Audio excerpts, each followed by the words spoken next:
Close your eyes for a moment. Imagine standing at the edge of a vast, uncharted forest.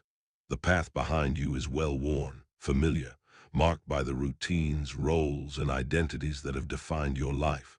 But ahead, shadows dance, whispering secrets of who you might become.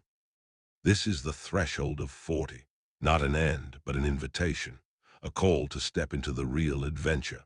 Welcome to the real life begins at 40. Carl Jung, the Swiss psychiatrist who mapped the human psyche like no one before him, called this moment the noon of life. But what if I told you this isn't a decline into twilight? It's the dawn of something wilder, deeper, and infinitely more alive. Let's explore why the second half of life isn't about winding down. It's about waking up. Society has sold us a story about midlife, a crisis, a desperate scramble for sports cars, facelifts, or fleeting romances. But Jung saw it differently. He called it a critical turning point, a moment when the psyche demands we shed the persona, the mask we wear to please the world. At 40, the ego, the part of us that chases accolades, promotions, and external validation, begins to crack. And through those cracks, light pours in. Think of the corporate executive who walks away from a six-figure salary to teach yoga, the parent who rediscovers a forgotten passion for painting, the engineer who volunteers at an animal shelter, realizing compassion matters more than corner offices. These aren't crises. These are awakenings. Jung wrote, "The greatest danger is to cling to the known." So I ask you, what are you clinging to? And what might you discover if you let go? Consider this. In the first half of life, we build careers, families, identities. But in the second half, we uncover. We stop asking, what should I become? And start asking, who am I really? 40 is the age of reckoning with that question. But why does this shift happen at 40? Jung believed the psyche operates on a timeline. The first half of life is for establishing security, the container of identity. The second half is for filling that container with meaning. It's no accident that 40 is a universal symbol of trial and transformation. Moses spent 40 years in the desert. Jesus wandered the wilderness for 40 days. The flood lasted 40 nights. Across cultures, 40 marks the liminal space between who we were and who we're meant to be. So if you're feeling restless, uncertain, or unmoored at 40, congratulations. You're right on schedule. Jung's masterwork, the process he called individuation, is the journey of integrating all parts of the psyche. Think of it as assembling a mosaic. Each shard, even the broken ones, is essential to the whole. At 40, we're compelled to gather those shards, the parts of ourselves we've exiled, the dreams we've buried, the wounds we've numbed. This isn't a collapse, it's an awakening. Meet Maria. For 20 years, she was a surgeon, steady hands, sharp mind, revered by colleagues. But at 42, she walked away. I kept dreaming of words, she told me, poems, stories. I thought I was losing my mind. She wasn't. She was finding her soul. Today, Maria writes poetry that heals. Her friends called it a midlife crisis. She calls it finally hearing my own voice. That's individuation, choosing authenticity over approval. But individuation isn't just about self-expression. It's about reconciling opposites, the light and dark, masculine and feminine, order and chaos. Jung called this the sacred marriage within. It's why the 40-year-old might suddenly crave solitude after decades of socializing, or seek adventure after years of caution. The psyche is balancing its ledger. Jung wrote, "Your visions will become clear only when you can look into your own heart. Who looks outside dreams, who looks inside awakes." So how do you begin? Start by asking, what part of me have I been too afraid to love? The answer might terrify you. It might also set you free. But here's the catch.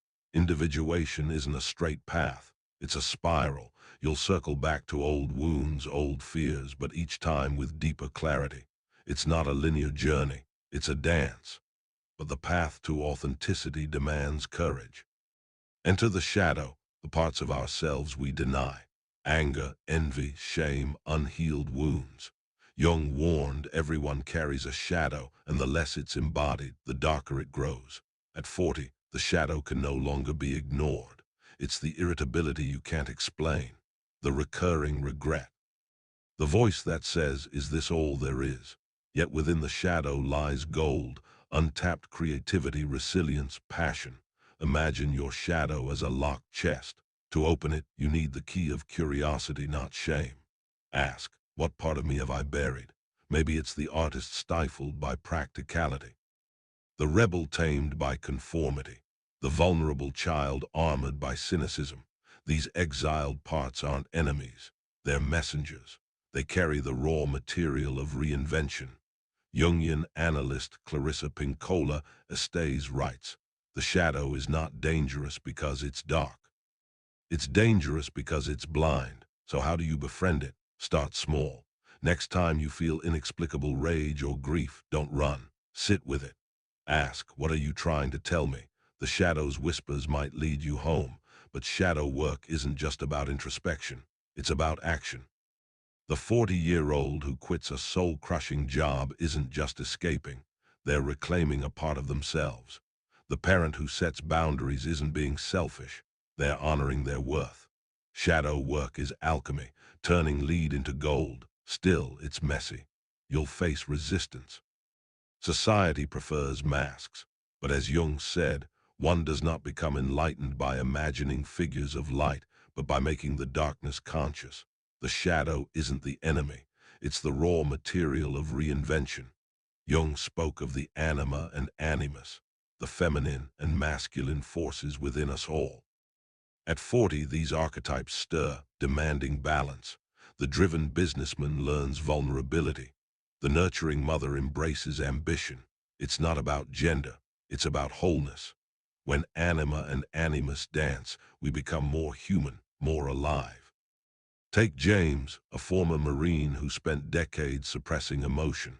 At 45, he began journaling, something he dismissed as soft. "I wept," he told me, "not just tears. It was like a dam broke. I'd forgotten how to feel." That's the anima awakening. Or consider Priya, a teacher who'd always prioritized others. At 40, she started a business. "I finally stopped apologizing for wanting power," she said. That's the animus rising. But anima and animus aren't fixed. They're fluid energies. The anima isn't feminine as society defines it, soft, passive, nurturing.